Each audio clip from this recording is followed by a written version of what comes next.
하, 전우들은 북으로, 나는 남으로.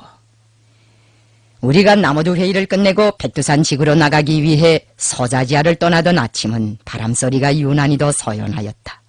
신들매를 메고 남인길에 오를 때 내 머리에 맨 처음으로 떠오른 것이 바로 천리길도 한 걸음으로 시작된다는 우리나라 격언이었다.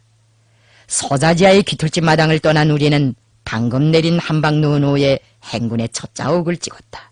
일행 중에는 왕덕태, 위중민과 같은 중국인 군정 간부들도 끼어 있었다. 심장병이 도져서 소련병원의 신세까지 지고 돌아온 위중민조차도 그날은 왕덕태와 함께 걸쭉한 농지를 해가며 명랑한 기분으로 걸음을 옮겼다. 차고 사나운 날씨였으나 행군은 시원스럽게 자리가 났다. 그런데 나무도 회의의 결정에 따르는 백두산지구 진출의 시발점에서 우리는 응당 서자지하로부터 노야령, 이청배, 명월고, 안도를 거쳐 백두산으로 가는 직선 행로를 타고 남인길을 걸어야 했으나 서자지하에서 앵목현, 청구자, 관지, 안도, 무송현을 거쳐 백두산지구로 들어서는 우회로를 타고 앵목 방향으로 북상행군을 하고 있었다. 이 우회로는 직선 행군로에 비해 거의 2배에 달하는 먼 노정이었다. 우리가 우회로를 타고 북상행군을 하지 않으면 안 되었던 것은 우리와 함께 2차 북만원정에 참가했던 농무들이 새로 개척한 앵목현 청구자 미령에서 나무도 회의 소식을 기다리고 있었기 때문이었다. 동만에서 우리를 찾아온 유격대원들과 노약자, 병상자, 부모 잃은 어린이들도 거기서 나를 기다리고 있었다. 민생단 문제와 관련하여 간도의 유격구들에서 발생되었던 모든 극자적 망동들의 조정을 올리고 조선 사람이 조선혁명을 할 수 있는 자주적 권리를 만천하에 선포한 나무도 회의의 결정은 청구자 미령에서도 격정에 끓는 환호를 불러일으킬 것이었다. 동북만의 광활한 대지에서 여러 해 동안 혈전의 길을 걸으면서 그들이 오매불망 그려온 것은 저국이었고 저국으로 진군하는 것이었다. 하지만 관지 일대와 청구자 미령의 전우들 중 대부분은 우리와 함께 저국 진군의 남행길을 걷지 못하고 오히려 북쪽으로 더 깊이 들어가 그것에서 북만 부대 동무들과 공동투쟁을 해야 했다. 나무도 회의를 결절점으로 하여 조선혁명의 전환기가 마련된 그때부터 백두산을 타고 앉아 무장투쟁을 국내 깊이로 확대하려는 것은 조선공산주의자들의 1차적 염원으로 되었다. 하지만 중국인민들과의 공동투쟁을 항일혁명의 중요한 전략적 과제로 내세우고 그것을 위하여 꾸준한 노력을 경주해온 우리로서는 그 공동투쟁의 경륜을 중도에서 집어던지고 모두 백두산으로만 갈 수는 없었다. 만일 우리가 자기 나라 혁명만을 생각하고 조선인 유격대원들을 다 이끌고 백두산으로만 나간다면 동북지방의 유격투쟁은 심각한 난국에 봉착할 수 있었다. 군정 간부들과 핵심 군인들의 부족을 절박하게 느끼고 있던 북만 부대들에서는 동만의 부대들의 공동투쟁을 무시로 요구해왔다. 이 요구에 대한 대답이 바로 2차례에 걸치는 북만 원정이었다. 서자지하에서 나무도 회의가 소집되던 그 무렵에도 북만의 각 군들에서는 우리에게 인적 지원을 요청해왔다. 이와 같은 사정은 우리로 하여금 나무도 회의에서 북만주 지방의 항일연군 부대들에 대한 전투적 지원 문제를 하나의 부수적인 의제로 상정하고 그것을 성사시키기 위한 실무적인 대책을 세우지 않을 수 없게 하였다. 바로 이런 이유로 하여 나는 백두산지구 진출을 단행하게 된 사변적인 시각에 여러 해 동안 생사고락을 같이 했던 전우들과 헤어질 작정으로 북행길부터 걷게 된 것이다. 백두산지구 진출의 역사적 장거는 우리로 하여금 피치 못하게도 오랫동안 심력을 다하여 애지중지 키워온 전우들과의 기약 없는 이별의 고통부터 맛보게 하였다. 우리를 따라 백두산지구로 가지 못하고 오히려 저국으로부터 더 멀리 떨어진 북방으로 가지 않으면 안 되게 된 그들의 심정은 과연 어떠할 것인가. 나는 서자지하를 떠날 때부터 그 문제로 해서 생각이 번거로웠다. 돌이켜보면 혁명투쟁을 시작한 때로부터 나는 이와 같은 이별의 고통을 수없이 겪었다. 14살 어린 나이에 만경대 고향 사람들과 이별을 해야 했고 화전에 가서도 터들을 내오기 바쁘게 방금 종을 나누기 시작한 동무들과 이별하지 않으면 안 되었다. 그 이별은 미구의 가슴이 으스러지는 것 같은 포옹과 악수를 동반하는 상봉으로 이어지었다. 화전에서 헤어졌던 터두의 첫 아들들이 길림에서 다시 만나 다도제국주의의 깃발 밑에 청년 학생들을 집결시키기 시작했다. 그 깃발 밑으로 모여온 청년들이란 물과 불 속이라도 뛰어들 수 있는 대장부들이었다. 그 하나하나의 동지들은 실로 혈육에도 비길 수 없고 천금에도 대비할 수 없는 보배로운 존재들이었다. 그러나 나는 감옥에서 나오자 투쟁 무대를 중부 만주에서 동부 만주에로 옮겨야 했고, 따라서 리별이라는 쓴약을 또다시 맛보지 않으면 안 될 처지에 놓이게 되었었다. 삼삼오오 배를 지어 밀려다니던 나의 전우들은 새로운 일거리를 떠매고 중만, 남만, 북만의 망망대해로 뿔뿔이 떠나가 버렸다. 화전에서의 리별과는 달리 그때의 리별은 어느 때 다시 만나게 된다고 기약할 수 없는 참으로 심각하고 뼈아픈 것이었다. 최창걸, 김원우, 계용춘, 강병선, 박소심, 최일천, 고재봉, 박일파와의 리별과 마찬가지로 나의 길동무가 되어 할빈까지 동행했던 한영애와의 리별도 그런 것이었다. 국제당 연락소와의 접촉을 끝내고 내가 할빈에서 떠날 때 한영애는 나를 찾아와 동만으로 같이 가게 해달라고 졸랐다. 이왕 혁명을 하는 바에는 길림 시절에 그랬던 것처럼 한별동무의 지도를 직접 받으면서 혁명을 하고 싶은 생각이 간절하니 그 소원을 막지 말아달라고 애원하였다. 그때 그는 이미 나에게서 우리가 미처 처리하지 못한 채 미결로 남겨두고 가는 두 가지의 일거리를 넘겨받은 몸이었다. 우리는 그에게 할빈에 그냥 남아서 파괴된 조직선들을 이어달라는 것과 만주성당 순시원과의 사업을 해달라는 부탁을 하였다. 나는 한영애와 함께 동만으로 가고 싶은 생각이 간절하면서도 사업을 위해 그의 요구를 거절하지 않을 수 없는 모순 속에서 할빈을 떠났다. 길동 공청책임비서의 사업을 하느라면 적어도 2석 달 이내에 만나게 될 수 있을 것이라는 낙관적인 타산을 하면서 그와 헤어졌다. 내가 한영애의 소망과는 관계없이 그를 할빈지구의 특파원으로 떼두고 온 것은 조직이 시키는 일이라면 무엇이든지 경중을 가리지 않고 매양 착실하게 수행하고 나는 그의 높은 책임성을 믿었기 때문이며, 그 책임성이 할빈 일대 혁명사업을 추진시키는데 절실히 필요하였기 때문이었다. 이상하게도 나는 이처럼 매번 측근의 전우들을 그들이 있고 싶어 하지 않는 것에 떨고 두거나 먼 곳으로 보내곤 하였다. 이렇게 되어 나는 남으로 오고 한영애는 북에 남았다. 그때 그 리별은 참으로 쓸쓸한 것이었다. 자기 몫으로 차려지는 지짐마저 매번 절반을 갈라 내 앞으로 밀어놓고 나던 그 성실한 전우를 북만주 한 끝에 떼어두고 잘 있으라는 선짓 한 번으로 작별을 구음떼던 그때의 내 심정도 결코 평온치는 않았다. 그러고 보면 혁명 앞에 새로운 장이 열릴 때마다 리별은 그림자처럼 우리를 따라다닌 셈이었다.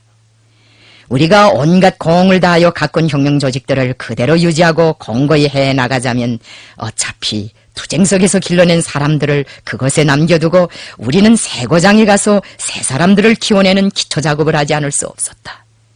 이를테면 우리가 새로운 처녀지들을 연속 개척하는 기경작업을 하였다면 전우들은 우리가 개척한 처녀지들을 기름진 과원과 옥답으로 만들었다. 바로 이러한 혁명적 요구가 우리들의 리별을 피할 수 없는 것으로 되게 하였다. 그러나 우리가 죽으라면 죽을 수도 있는 성실한 동무들이 혁명이 요구하는 리별 앞에서는 자주 불복하고 말썽을 부리었다. 내가 동만으로 활동 무대를 옮길 때 우리를 따라가겠다고 어린애들처럼 생떼를 쓴 것은 비단 한영애뿐이 아니었다. 하기는 3, 4년간이나 피와 정을 나누며 고락을 같이 했던 전우들 사이의 리별이 출장길에서 잠깐 만났다가 헤어지는 사람들 사이의 작별처럼 그렇게 범상할 수는 없었다. 알아들을 만큼 해설도 하고 꾸짖고 나무람도 해보았으나 막무가내였다. 나를 잘 이해해 주어야 할 차광수가 오히려 이렇게 헤어지자고 우리 생사를 같이 해왔는가, 헤어지지 않고 혁명할 수 있는 최선의 방도를 찾아보자고 열을 올리며 20리길까지 나를 따라와서 애를 먹였다. 우리와의 작별이 너무도 고통스러워서 문저양은 여자들처럼 소리를 내어 울었다. 우리는 그때 혁명이란 이렇게 모진 것인가? 차광수의 말대로 과연 헤어지지 않고 혁명하는 방도가 없겠는가 하고 몇 번이나 자문해 보았다. 하지만 그것은 거의 불가항력적인 것이었다. 그래서 나는 동무들에게 우리는 오래지 않아 다시 만나게 된다. 리별이란 일시적인 것이다. 상봉의 그날을 생각하며 리별의 슬픔을 참아내서 눈물이 아니라 웃음으로 헤어지자고 설복하였다. 리별이 100이라면 상봉이 100이라는 말이 있지 않는가. 그러나 현실은 나의 예언을 종종 배신하곤 하였으니 그 후 살아서 다시 나를 만난 동무들은 몇 사람 되지 않는다. 그 몇 사람마저 우리의 곁을 떠나 영별의 길로 정정히 가곤 하였다. 생활이란 이별과 해후의 끊임없는 순환이라고 말하는 사람들도 있지만 우리에게는 헤어지면 다시 만나지 못하는 이별이 아주 많았다. 솔직히 말하여 나는 이런 이유로 하여 이별을 고하는 마당에서 은근히 불안을 느끼고 불길한 생각을 하게 되는 때가 적지 않았다. 그런데 이제 또다시 청구자 미령에 가서 수년간이나 동만 땅에서 함께 싸워온 전우들과 기약 없는 이별을 해야만 하였으니 그것은 백두산직으로 나가게 된 우리의 기쁨 속에 숨어있는 슬픔이라고 하지 않을 수 없었다. 백두산지구 진출을 앞두고 누구보다도 기뻐해야 할 나의 표정에서 침울한 기분을 읽게 된 이위정민은 무슨 근심이라도 있지 않는가고 물었다.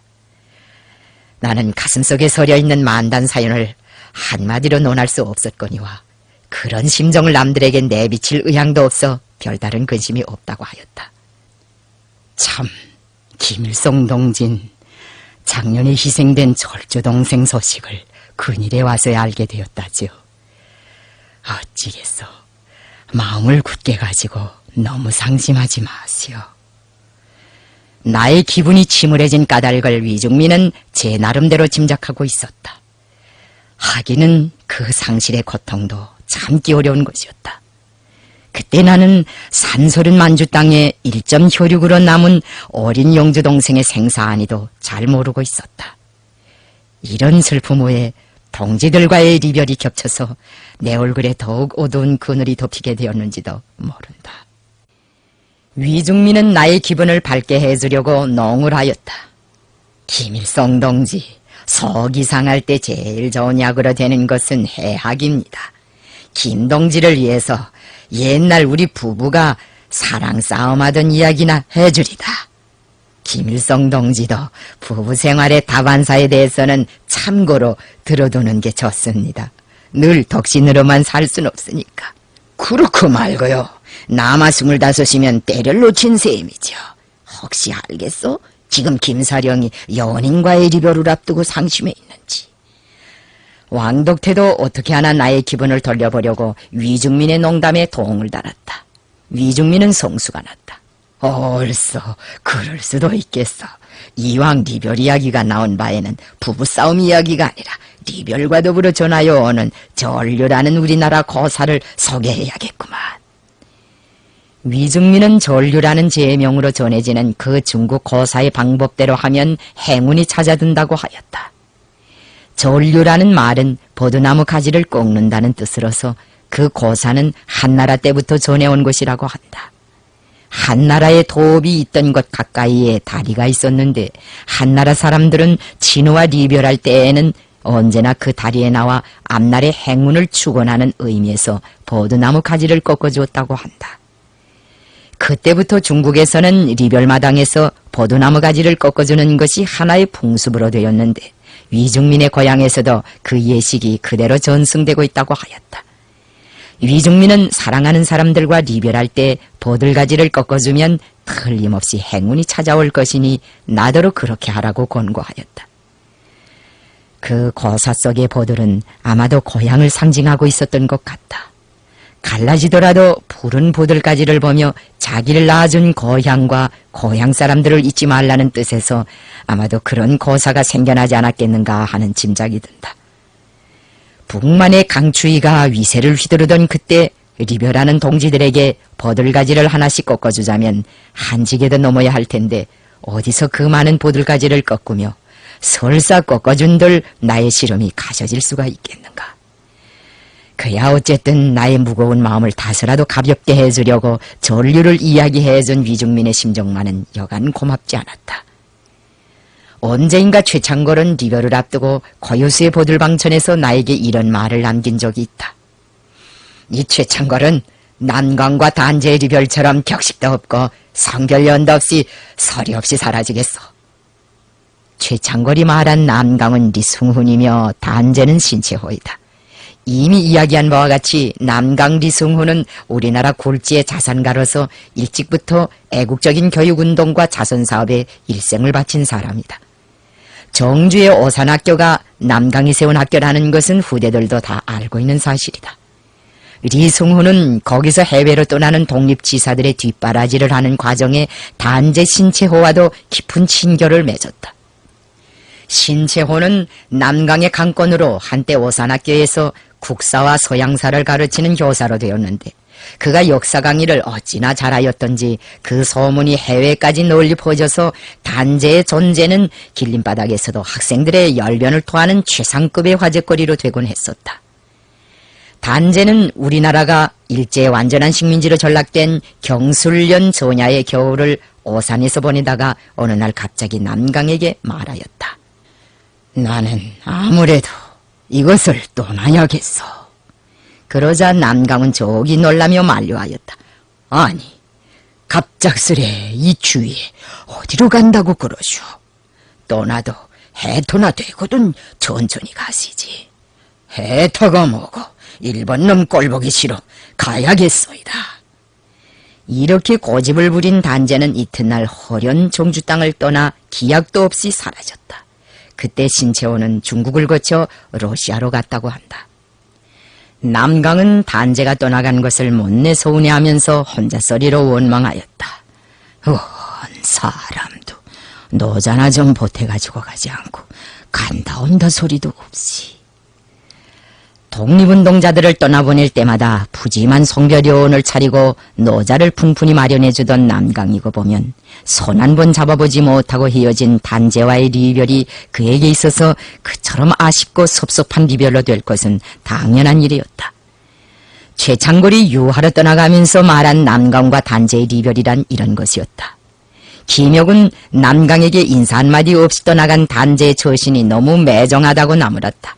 그러자 최창걸은 신채호의 인간됨을 알지 못하거든 그런 소리를 하지 말라고 하면서 단제야말로 누구보다도 남강을 아낀 뜨거운 인간이었다고 언명하였다. 그의 해석에 의하면 신채호가 인사도 없이 정주 땅을 청망히 떠난 것은 독립지사들에게 피해를 끼치지 않기 위해서였고 리별 속에서 당하게 될 고통을 모면하기 위해서였다는 것이다. 최창걸의 말이 옳았다. 단제는 불처럼 뜨거운 사람이었고 남강을 아끼는 마음이 각별하였다. 단제와 남강의 리별을 본따고저 한 최창걸은 말할 것도 없고 김원우, 계영춘을 비롯한 다른 전우들도 모두 임무를 받고 떠나갈 때면 신채호처럼 내 곁에서 슬그머니 자취를 감추곤 하였다. 나의 전우들은 모두 이런 사람들이었다. 나는 그 후 동만에서 무장투쟁을 하면서도 우리가 키운 유능한 군정간부들과 귀여운 전령병들 그리고 금싸레기 같은 대원들을 군사 역량이 부족한 남북만의 여러 부대들에 보내주었다.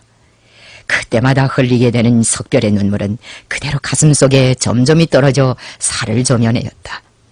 더구나 그런 동무들이 아무 때 어느 전투에서 어떻게 해서 죽었다는 비보를 받으면 그것은 영원히 우리의 심신을 괴롭히는 정신상처로 되어버리는 것이었다. 나는 이러한 리별을 통해 혁명동지 간의 사랑이 얼마나 지극한 것인가를 체험하게 되었고 혁명가의 일생에서 동지가 차지하는 몫이 얼마나 큰가를 절절히 깨닫게 되었다. 해방 후 사회주의 건설을 하면서 내가 일꾼들에게 늘 이 세상에는 부모 자식 간의 사랑, 부부 간의 사랑, 형제 간의 사랑, 친구 간의 사랑 등 별의별 사랑들이 다 있지만 그 중에서도 첫 손가락으로 꼽을 수 있는 것이 혁명동지들 간의 사랑이라고 말해주곤 하는 것도 바로 이런 체험에 기초하고 있다. 진실한 동지적 사랑은 진정한 의미에서의 혁명을 체험하지 않고서는 맛볼 수 없으며 청탄이 우박치는 전투장에서 생사를 같이 해보지 않고서는 터득할 수 없는 사랑이다. 지난날 우리 농무들은 며칠씩 맹물로 끼니를 애우며 혈전을 벌리는 최악의 역경 속에서도 어찌다 얼어떨어진 산열매 한 알이라도 눈 속에서 얻어내면 그것을 먼저 동지들의 입에 넣어주었다. 견우와 직녀의 슬픈 전설이 보여주고 있는 바와 같이 사랑이 지극할수록 리별의 슬픔도 커지기 마련이다. 그래서 혁명동지들 간의 이별도 그처럼 참기 어려운 괴로움을 가져오는 것이다. 그러나 이별이 아무리 슬픈 것이라 하더라도 그것이 없이는 혁명을 할 수 없었으니 어찌하겠는가. 이제 영만 내리면 동서남북으로 각각 흩어져 가게 될 한 사람 한 사람의 전우들을 놓고 천사만념을 굴려가는 내 마음속에서는 뜨거운 불길이 활활 재를 날리며 타고 있었다. 어린 전령병들인 오대성과 최금사는 나의 속내도 잘 모르고 조국에 가게 된다고 기뻐하면서 들뜬 기분으로 나를 따라왔지만 그들 중 한 사람도 북만 부대로 보내야 했다. 우리가 먼 행군 끝에 청구자 미령에 도착한 것은 한낮이 기울어진 때였다. 밀림석 귀틀집에서 숱한 사람들이 밀려나와 우리를 에워싸고 반가워하며 법석 떠들었다. 그들이 북만에 떨어져야 할 왕천과 훈춘에서 온 동무들이었고 그 밖에 소련으로 보내게 될 병상자들과 노약자들이었다. 나어린 소녀 하나가 나를 부르며 총알같이 달려와서 팔에 매달렸다. 이게 누구냐? 너도 여기 와 있었구나. 나는 소녀를 품에 안아 올린 다음 그의 조그마한 얼굴을 찬찬히 들여다보았다. 그는 왕청유격 근거지에서 양친을 다 잃고 할머니까지 여인 양성룡의 딸 양귀동녀였다. 장군님께서 여기로 오신다고 해서 왔어요. 장군님, 이제 백두산으로 가신다지요? 아니, 네가 어떻게 벌써 그걸 아느냐? 저 리응만 아저씨가 그랬어요. 우리 다 같이 장군님을 따라 차선으로 꼭 나가게 된다고 했어요. 소녀가 가리키는 쪽을 돌아보니 리응만이 쌍지팽이를 짚고 대원들 속에 서서 벙글벙글 웃고 있었다. 나는 기가 막혀 한동안 아무 말도 하지 못하였다. 그가 왕청유격대 중대장이었다는 것은 앞에서도 이미 소개하였다. 자질이나 능력으로 보면 대대나 연대도 이끌 수 있는 큼직한 지휘관이었는데 그만 한쪽 다리를 자르는 바람에 군직을 내놓고 이선에 물러섰다. 그는 채 아물지도 않은 다리를 가지고 병기창에서 무기를 수리하면서 낙천 쪽으로 살았다. 장군님, 제 말이 틀림없지요. 전 여기 앉아서도 그쪽에서 하는 소리들을 다 들었습니다. 리응만은 한참 더 수레를 떨고 나서 나무도 회의 소식을 알려달라고 성급하게 졸라댔다. 나는 여장을 풀어놓은 다음 미령 안의 모든 군민을 한자리에 모여놓고 나무도 회의 결정을 전달하였다. 귀털집 안의 사람들은 모두 두 손을 높이 쳐들고 만세를 불렀다. 국제당이 지난날 간도에서 벌어진 반민생단 투쟁이 극자적이었다는 것을 인정하였고 조선 사람이 조선혁명을 하는 것이 그 누구도 휘방할 수 없는 신성불가침의 권리라고 선포하였다는 말까지 듣고는 이제야 내 나라 내 고향을 밟게 되고 태를 묻은 조국 땅에서 일제와의 결전을 하게 되었다고 다 같이 눈물을 흘렸다. 이국 태생들도 한시바삐 조국에 가보고 싶다고 하면서 흥분을 억제하지 못하였다. 누구인가는 만장판에서 백두산에 대한 자랑을 터놓았다. 자기가 북만 땅에 떨어지게 된다고 생각하는 사람은 하나도 없는 것 같았다. 사람들이 감격하면 할수록 그들에게 진실을 말해주지 않을 수 없는 처지에 있는 나로서는 점점 더 난처한 입장에 빠지었다. 그렇지만 나는 가슴 아픈 대로 이별에 대해서 실토정해야 하였다. 동무들, 돌이켜보라. 무장투쟁의 변종법적 과정으로 새로운 정세가 조성될 때마다 우리에게는 어김없이 이별이 찾아왔다. 남모두 회의를 계기로 조선혁명의 전환기가 마련된 오늘에 와서도 이것은 예외로 될 수 없으니 모두가 그러한 이별을 각오해야 한다. 일본의 군부 파쇼 집단은 2.26 사건을 도발한 후 북방 침략을 더욱 본격화하고 있다. 일제가 치치할과 북부 중국을 장악하고 소련 침공의 구실을 찾기 위해 소만 국경에서 끊임없는 도발을 하고 있다는 것은 동무들도 잘 알고 있는 사실이다. 북만의 유격부대들은 이에 대처하여 항일 역량을 강화하기 위해 노력하고 있다. 그런데 그들은 핵심의 부족으로 큰 곤란을 겪고 있다. 그래서 우리에게 여러 차례 걸쳐 지원을 요구하였다. 동무들, 이런 형편에서 우리가 모두 백두산 쪽으로만 나가게 되면 어떤 후과가 빚어지겠는가? 나는 청중이 내 말을 음미할 수 있는 여유를 주느라고 잠깐 동안 장내를 둘러보았다. 군중들 속에서는 불안스러운 속삭임 소리가 들려왔다. 한쪽 구석에서만 저영저영 울리던 그 속삭임 소리는 한 사람 한 사람의 총중을 파도처럼 휩쓸며 사정없이 번져가다가 마침내 온 장내를 벌둥지처럼 소연스럽게 만들어 놓았다. 예상했던 바 그대로의 격렬한 반사작용이었지만 나는 그런 반응 앞에서 얼마간 당황해지지 않을 수 없었다. 저 어느들과의 이별이 엄혹한 난관에 봉착할 수 있다는 예감 때문에 나는 다음 말을 가볍게 이어갈 수 없었다. 그러나 군중은 어느새 사담을 그치고 나를 주시하였다.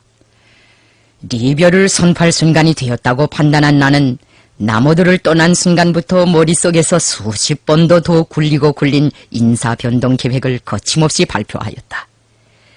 이제부터 왕청연대는 최영건 노무가 활동하는 구역으로 가야 하며 훈춘연대는 3군의 활동지역으로 가야 한다.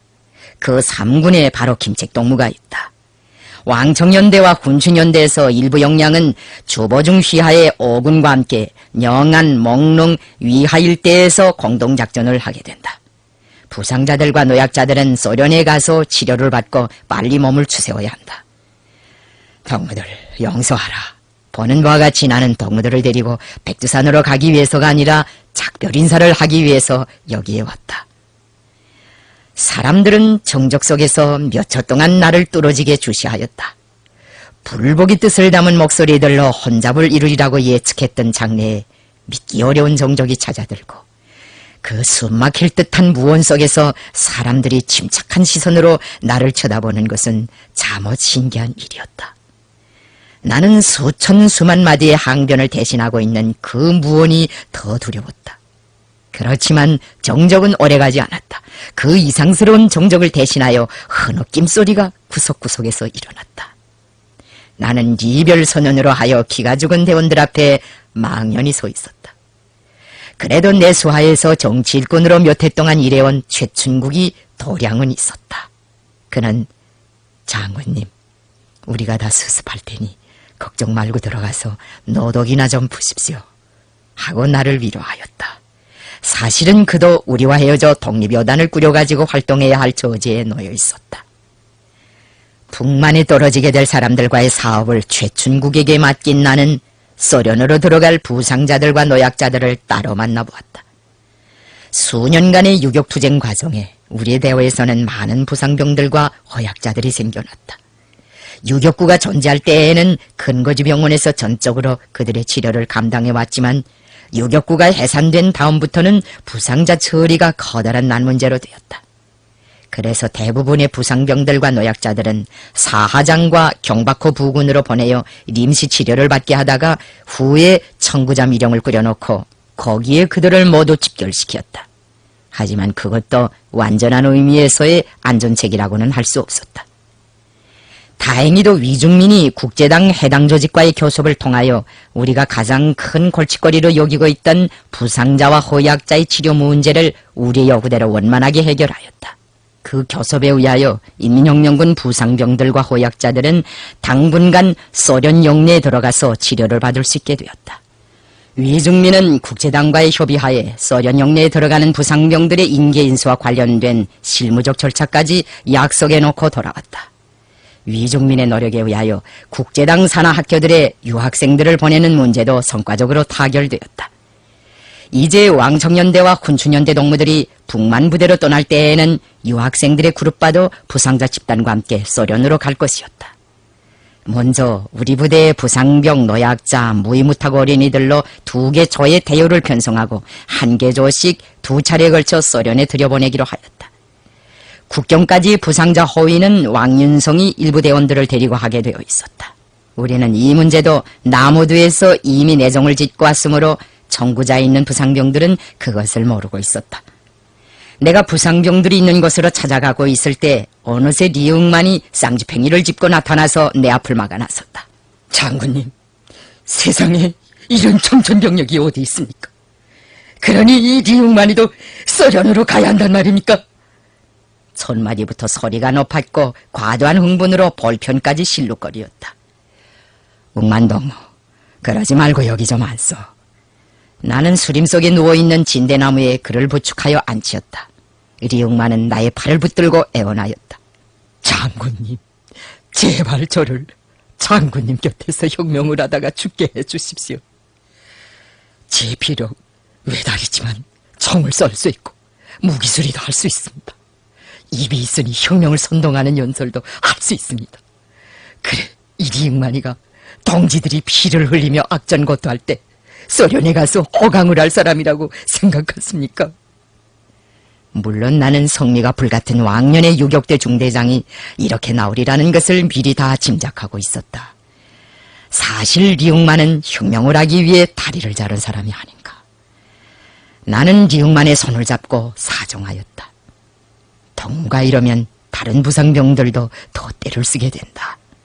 나도 항일무장 투쟁 대회에서 떨어지게 되는 덕무들을 생각하면 가슴이 아프다. 그러나 덕무들은 육체적 조건 때문에 늘 생활에서 구속을 받아오던 사람들이 아닌가. 유격구가 있을 때는 불편한 대로 그럭저럭 견뎌낼 수 있었지만 울타리를 더 치고 홍길동이처럼 여기 번쩍 저기 번쩍 해야 하는 새로운 투쟁 환경에서 그 몸으로 어떻게 부대를 따라다니겠는가. 나는 1시간 남아 그를 설복하였으나 마이동풍이었다. 장군님, 저는 혁명이 승리한 나라에 가서 남들의 빵이나 축내며 편안하게 지낼 생각이 없습니다. 혁명도 하지 않고 호강을 할 것 같으면 제 무엇 때문에 집재산을 다 털어서 불원인 권총 한 상자를 사가지고 유격대에 들어왔겠습니까? 부탁입니다. 저를 장군님 곁에 남게 해주십시오. 저는 낙오자가 되고 싶지 않습니다. 이 리응만은 혁명대월에서의 낙오 그 자체를 죽음보다도 더 무서운 것으로 생각하는 진짜배기 공산주의자였다. 그러나 그의 사고방식 가운데는 너무도 극단적인 데가 있었다. 소련에 들어간다고 하여 혁명을 포기하거나 호강하라는 것은 아니었다. 우리는 리응만이 안전한 곳에서 여유있게 치료를 받고 의적이라도 하고 나온다면 그것만으로도 만족할 수 있었다. 나는 리응만의 호사 앞에서 아무 대답도 하지 못하고 그와 함께 유격구를 지키던 왕청 시절을 감개무량하게 돌이켜보며 묵묵히 미령의 눈무지우를 거닐었다. 그런데 고통 속에서 무겁게 흘러가는 끝없는 그 침묵이 오히려 리응만의 마음을 움직여 놓았다. 그는 내 표정을 한참 살펴보더니 벼란간 나의 어깨에 얼굴을 틀어박고 저 때문에 장군님께서 속을 썩이시는만요. 제 그럼 소련으로 가겠습니다. 거기 가서 백두산 쪽을 향해 장군님의 승전을 매일 빌겠습니다. 하고 오열을 터뜨렸다. 리응만과의 작별에 못지않게 나의 가슴을 아프게 한 것은 양기동요와의 이별이었다. 그 어린 것도 소련으로 들어가게 된다는 말을 듣고는 줄곧 울었다. 그래서 나는 정구자 미령에 있는 동안은 내내 그 애를 데리고 다니며 밥도 같이 먹고 잠도 한자리에서 잤다. 우리가 정구자 미령을 떠나기 전날 밤에는 어린 것이 모포 밑에서 자지 않고 계속 조잘거리었다. 장군님, 소련은 여기보다도 더 춥다지요? 그 애는 아마도 어른들에게서 소련이란 나라에 무시무시하게 추운 동토대가 있다는 말을 들은 모양이었다. 이롭다. 네가 가는 것은 그저 여기만큼 춥다. 기틀집 밖에서 설레이는 북만의 스산한 바람소리를 들으며 그런 대답을 하느라니 가슴이 찢어지는 듯했다. 부모도 없는 그 어린 것을 타양에서 또 다른 타양으로 보내지 않으면 안 되는 현실이 너무도 가혹하게 생각되었다. 그러나 그의 인식 속에 눈보라와 찬바람이라는 두 가지의 표상만으로 새겨진 그 풍토 사나운 땅은 외놈들도 없고 착취도 없고 압제 채집도 없는 사회주의 나라였다. 이제 그 애는 거기에 가서 착한 사람들을 구박하고 학대하는 저주스러운 세상과 결별하고 정달새처럼 명랑하게 수리개처럼 자유롭게 비둘기처럼 행복하게 살아갈 것이다. 그리고 어른이 되면 우리 대호에 돌아와 혁명을 하게 될 것이다. 우리가 양기동요와 같은 불쌍한 아이들을 소련으로 보내게 된 데는 이런 위안과 희망이 있었다. 응만 아저씨가 그러는데 장군님은 백두산에서 싸우면서도 한 달에 한 번씩은 꼭꼭 나를 찾아오신댔어요. 정말인가요? 그 애가 소련으로 안 가겠다고 하도 저러니 리응만이 그런 거짓말을 한 것 같았다. 나는 아무 말도 못하고 그의 티없이 맑은 눈동자만 지켜보았다. 아이들의 질문 앞에서 내가 이처럼 난처한 입장에 처한 적은 한 번도 없었다. 그런데 다행히도 그 어린 것이 스스로 나를 구원해 주었다.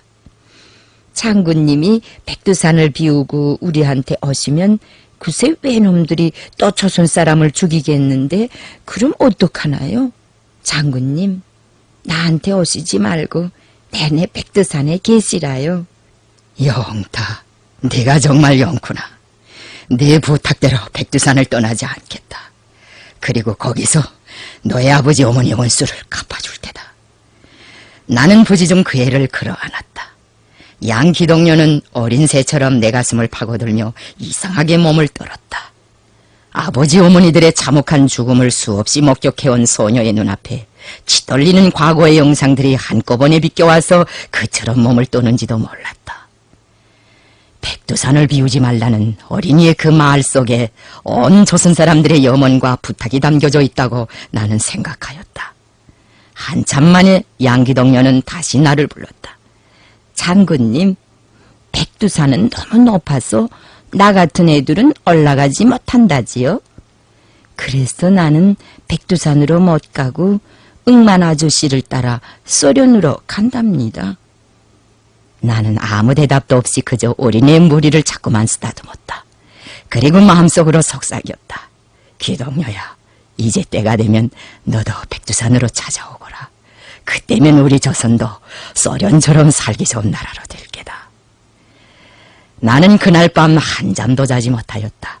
날이 새면 벌어지게 될 눈물겨운 석별의 광경들이 끊임없이 떠오르면서 나를 괴롭히었다. 어떻게 그들과 헤어질 것인가? 정말 전류식으로 여기에 있는 나무가지들을 하나씩 꺾어주고 갈 것인가? 아니면 단재처럼 슬그머니 사라질 것인가? 날이 밝아올 무렵에 최춘국이 나를 찾아왔다. 장군님, 언제 떠나시겠습니까? 일찌감치 조반이나 먹고 떠나야지. 관지에 있는 중대동무들이 나를 눈이 까매서 기다릴 거요. 그래, 어떻소? 여기 동무들이 마음을 좀 안착했는지. 동무들도 곧 북상행군을 해야겠는데. 온 밤 내 곁에서 자지 않고 조잘거리던 양기동료는 리별의 날이 밝아온 줄도 모르고 새근새근 단잠을 자고 있었다. 장군님, 우리 동무들에 대해선 염려 마십시오. 북만에서 잘 싸울 테니 안심하고 떠나십시오. 좋은 동무들이지. 그래서 나도 헤어지기가 괴롭소.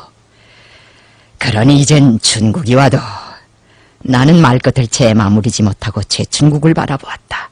한참 그렇게 바라보다가 그의 손을 꽉 거머쥐었다. 춘국 동무와는 이렇게 서로 말이라도 해보고 헤어지니 괜찮소. 한웅건 동무하군 만나보지도 못하고 가게 됐으니 더욱 속이 좋지 않소. 후에 북만 부대에 가서 만나거든 보지 못하고 가는 내 심정을 전해줘. 우리는 그날 간소한 아침 식사로 리별연을 대신하고 헤어졌다. 최춘국의 말대로 정구자 동무들은 관지 쪽으로 떠나는 나를 웃음으로 발해주었다. 다만 양기동료가 서럽게 울었을 뿐이다. 떨어지지 않겠다는 9살 소녀의 손목을 리웅만에게 넘겨주고 천군 같은 발걸음으로 정구자 미령을 떠나가던 그날을 생각하면 지금도 내 가슴이 아파난다. 리웅만이와 양기동료는 그 후 1차인가 2차 대열에 포함되어 소련으로 들어갔다고 한다. 그 후 오랫동안 우리는 그들의 소식을 모르고 지냈다. 우리에게 그들의 안부를 처음으로 전해준 사람은 정구자 미령에서 부대와 헤어져 소련으로 들어갔다가 해방 후에야 귀국한 지난날의 빨치산 재봉대원 전문진이었다. 늦게나마 그들이 살아서 건재해 있다는 말을 들으니 나로서는 기쁨을 금할 수 없었다. 양기동료의 지금 나이가 아마 70살 가까이 되었을 것이다. 그 나이면 인생으로서는 석양이라고 할 수 있다. 나는 지금도 민생단 모자를 쓰고 마음고생으로 시들어가던 옛 대대장의 딸 양기동료를 이따금씩 눈앞에 그려보곤 한다. 그러나 내 눈앞에 매번 떠오르는 것은 진갑을 앞둔 할머니가 아니라 9살 내기 꽃망울 소녀의 모습뿐이다. 나는 할머니가 된 그를 상상할 수가 없다. 나의 추억 속에는 언제나 나를 따라 백두산으로 가겠다고 참새처럼 제잘거리던 소녀의 모습만이 남아있을 뿐이다. 청구자에서는 최춘국이 북으로 들어갈 자기네 대원들을 잘 설복한 덕에 별로 어렵지 않게 헤어졌으나 관제에 있는 김여중내 중대와 어진우가 속한 중대를 북만 부대에 파견하는 이 일은 여간 힘들게 되지 않았다. 어진우가 속한 중대는 기어이 우리를 따라 백두산으로 가겠다고 떼를 썼다. 우리가 거듭 설복을 하자 그들은 북만 부대로 가기는 하겠는데 안도 개선까지만이라도 함께 가게 해달라고 졸랐다. 혼춘 청년우영군의 한계 소대 동무들도 덩달아서 안도행을 허락해달라고 하였다. 그 소대 안에 한때 우리의 지시를 받고 훈춘에서 위만군 반변 공작을 했던 황정혜가 있었는데 바로 그가 주동이 되어 나의 승낙을 받아내려고 달라붙었다. 나는 북만지후의 실태를 이야기해주면서 여러 시간 그들을 설복하였다. 위중민이 황정혜가 속한 훈춘 청년의용군 소대를 몹시 탐냈기 때문에 그 한개 소대만은 그에게 떼주기로 하였다. 어진우가 속한 중대동무들은 풀이 죽어서 미혼진을 떠났다. 위중민과 함께 바람소리 처량한 미혼진의 언덕에서 눈물을 머금고 떠나가는 어진우가 속한 중대동무들을 발해줄 때 내 마음도 리별의 종으로 뜨겁게 젖어들었다. 북만의 항일연군 부대들의 개별적으로 파견되어 가는 동무들과의 리별은 그보다 더 아프게 가슴을 파고드는 괴로움 속에 진행되었다. 참군의 걸음마를 떼인 지 얼마 되지 않는 북만의 항일연군 부대들에서는 군정 간부의 부족으로 많은 곤란을 겪고 있었다. 우리는 그들의 요청에 따라 한흥권, 전창철, 박길성, 박낙권, 김태준을 비롯한 간부들은 말할 것도 없고 지어는 나의 전령병이었던 오대성이마저 북만에 파견하였다. 간도에서 애지중지 키운 간부들은 그때 성들이채 넘겨준 셈이었다. 오대성은 어중후배 손아래 동생이었다. 십리평에서 소년선봉대 활동을 하던 그는 형들이 연주련줄 유격대 입대하는 것을 보고 감질이 나서 시샘을 하던 끝에 자청하여 우리의 전령병으로 되었다. 내가 북만 부대에 가라고 말하자 오대성은 처음에 희죽희죽 웃기만 하였다. 아마 농담을 한다고 생각했던 모양이다. 하지만 그것이 농담이 아니라는 것을 알게 되자 울상이 되어 나한테 대들었다. 장군님, 왜 절 보내겠다고 하십니까? 전 못 가겠습니다. 나 같은 게 북만 부대에 안 간다고 혁명이 망가지겠습니까? 장군님 곁에 그냥 있게 해주십시오. 지시만 내리면 그저 검살궂게 알았습니다 하는 한마디 대답으로 나를 흐뭇하게 해주던 전령병이 그 마당에서 하는 처시는 실로 거칠었다. 나는 수십 번의 설복을 거듭해서야 오대성을 머나먼 북만 부대로 떠나보낼 수 있었다. 안 가겠다고 떼를 쓰던 오대성이도 역시 작별을 앞둔 마당에서는 어른스럽게 나를 위로하였다. 내 눈에 물기가 있는 것을 보자 그는 장군님, 내가 가면 저 금산이가 나처럼 장군님을 모실까요? 하고 희던 농담까지 하였다. 리별 전날 밤 오대성은 온 밤 나의 다른 전령병 최금산과 함께 서건서건 작별담을 나누었다. 나는 원래 자정이 지나야 자리에 들고 새벽 서너 시면 일어나는 것이 예사였지만 그날 밤만은 먼 길을 떠날 전령병을 생각해서 일찍 등불을 끄고 누웠다. 밤새도록 쉬지 않고 서건거리던 두 전령병은 새벽녘에 밖으로 나갔다. 나는 저 친구들이 무슨 꿍꿍이를 하려고 저럴까 하는 호기심을 가지고 귀를 도사리었다. 금산아, 내가 간다면 너 장군님을 더 잘 모셔야 해. 오대성이 서건거리는 소리였다. 금산이 쪽에선 그저 한숨을 쉬는 것 같았다.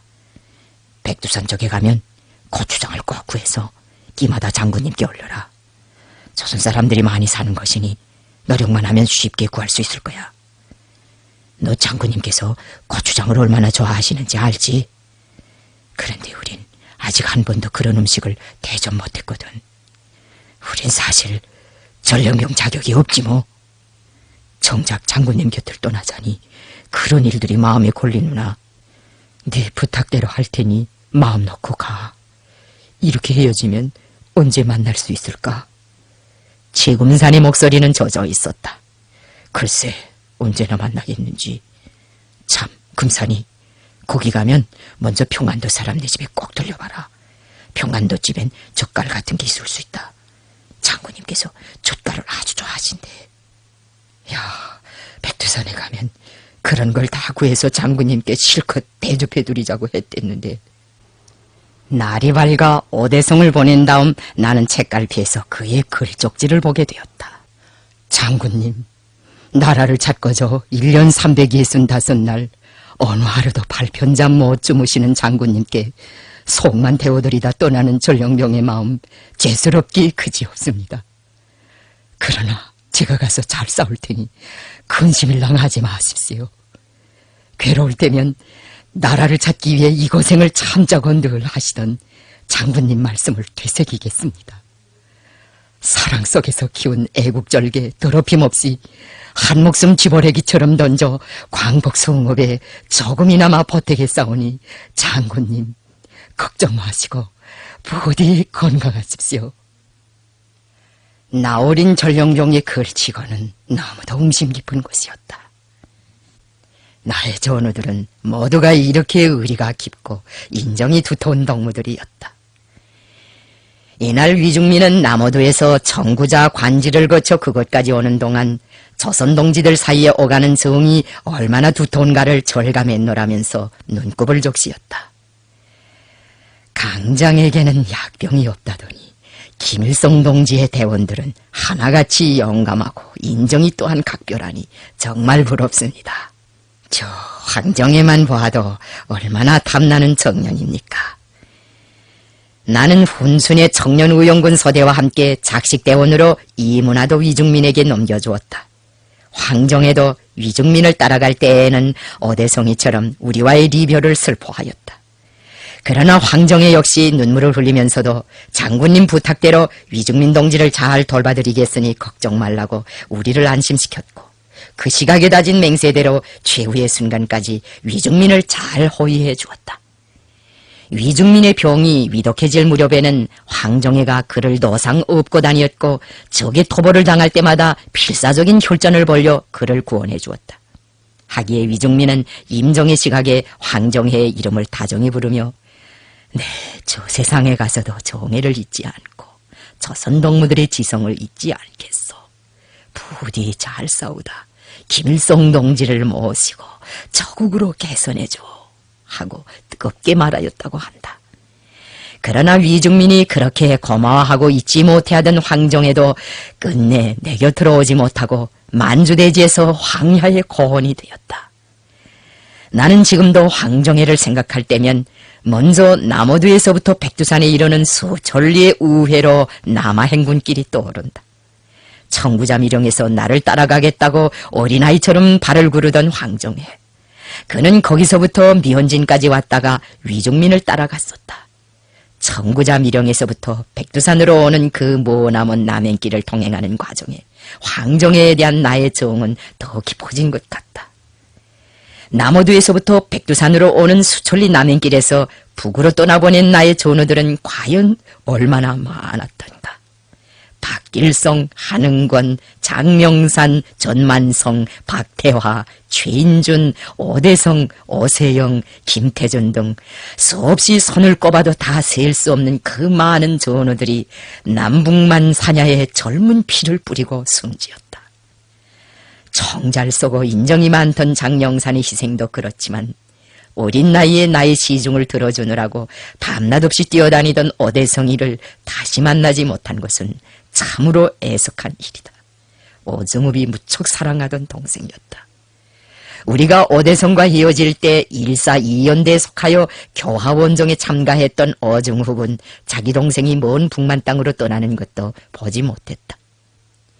나는 백두산 지구에 와서 금산에 더불어 붓강냉이에 건댕이 젖을 받쳐서 달게 먹은 적이 있다.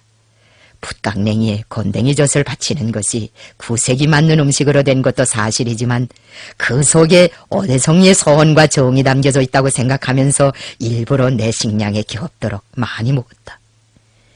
형은 남에서 동생은 북에서 서로 멀리 떨어져 싸웠지만 조국 광복의 그날에는 그들이 반드시 무공을 자랑하며 한자리에 모이게 되리라고 나는 굳게 믿어왔다.